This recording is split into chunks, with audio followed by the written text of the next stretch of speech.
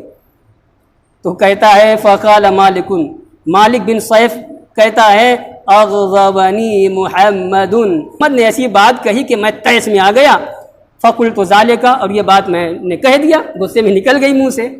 فقالوا له، تو یہودیوں نے اس سے کہا جب تم غصے میں آ کر کہ تم نے غیر حق بات کہی، حق کے علاوہ بھائی ناحق بات ہے، تو اب تم اس درجے پہ رہنے کے لائق نہیں ہو جو درجہ ہم لوگوں نے تمہیں دے دیا، یعنی اپنا پیشوا بنایا ہے مذہبی، انا دینی، اب تم یہاں سے پھوٹ جاؤ، ہٹ جاؤ، بھاگ جاؤ۔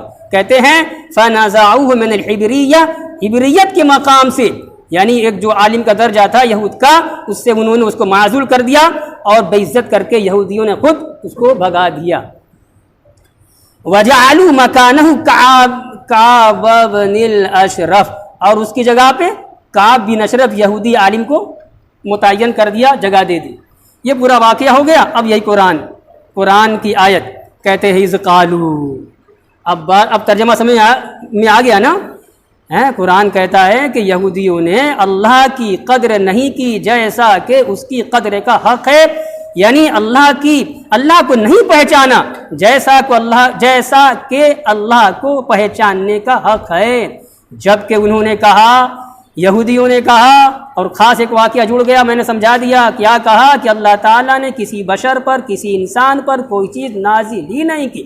اے نبی ان سے پوچھو، ذرا ان سے کہو، پوچھو من انزل الکتاب الذی جاء بہ موسیٰ، وہ کتاب کس نے نازل کی جو کتاب لے کر کے موسیٰ علیہ السلام آئے، اور وہ کتاب سراپا نور تھی، روشنی تھی اور ہدایت تھی لوگوں کے واسطے۔ یہاں تک بات سمجھ میں آ گئی آپ کو؟ تفسیر ہو گئی، ترجمہ ہو گیا، واقعہ جوڑ دیا، سب ہو گیا۔ آگے کا ٹکڑا اسی آیت کا تجعلونہ قراطیس، یہود کو مخاطب بنا رہا ہے قرآن اللہ پاک۔ تجعلونہ، اے یہود، تم لوگ اس کتاب کو کاغذ کر دیتے تھے۔ سنیے اپنی زبان میں واقعہ سمجھا رہا ہوں۔ یہ کتاب ہے، بینڈنگ کی ہوئی ہے، سارے اوراق، سارے صفحات سب جڑے ہوئے ہیں، سل دیا گیا ہے۔ ساری کتاب دنیا کی ایسے ہی ہوتی ہے۔ اتنی بڑی مکار قوم یہود تھی کہ اپنی کتاب تورات کو یہ بینڈنگ نہیں کرائی تھی اس زمانے میں، بھائی جیسا بھی کاغذ رہا ہو، وہ کاغذ الگ الگ رکھتے تھے، اور کاغذ ورق صفحہ پیج الگ رکھنا ان کی مکاری تھی۔ کیا مکاری تھی؟ کہ جب مطلب والی آیت ہو، مطلب والا مفہوم ہو، مضمون ہو، ٹاپک ہو اپنے مطلب کا، تو وہ عوام کے سامنے لاتے تھے، اور جہاں مطلب کی نہیں ہے وہ صفحہ ہٹا دیتے تھے۔ دو بڑی مشہور مثالیں، ایک تو آیت الرجم میں، قرآن کا یہ اعلان ہے، آج بھی برقرار ہے، قیامت تک رہے گا، جہاں جہاں مسلم حکمراں ہیں، شریعت کا قانون نافذ ہے، وہ قانون آج بھی ہے۔ کیا؟ شادی شدہ مسلمان اگر حرام کاری کریں گے تو سزا کیا ہے؟ رجم ہے۔ سنسار ہے، سنسار کر دے گی حکومت اسلامی اس کو، ٹھیک ہے؟ تورات میں بھی یہی قانون تھا، کہ رجم ہو جائے، سنسار کر دو۔ تو کئی ایک واقعات ہوئے یہودی قبائل میں، شریف بڑے گھرانے کی لڑکی نے یا اس کے کسی فرد نے حرام کاری کی۔ اب کیا کریں؟ اب موٹی رقمیں یہ وصولتے تھے، یہ ہمارے یہود جو تھے، علماء یہود تھے، تو اب آیت رجم کو چھپا دیا، اور چھپانا بڑا آسان تھا، وہ پیج کو ہٹا دیا۔ اب آپ سوال کر سکتے ہو کہ مولانا صاحب یہ جو پیج در پیج، کاغذ در کاغذ، ورق در ورق، یہ بات آ نہیں رہی ہے۔ ارے یہ قرآن کا اعجاز ہے کہ مسلمان کا بچہ پڑھا ہوا ہوتا ہے، لاکھوں حفاظ قرآن ہیں، کروڑوں ناظر قرآن پڑھنے والے، قرآن کا اعجاز ہے۔ قوم یہود کا ہر فرد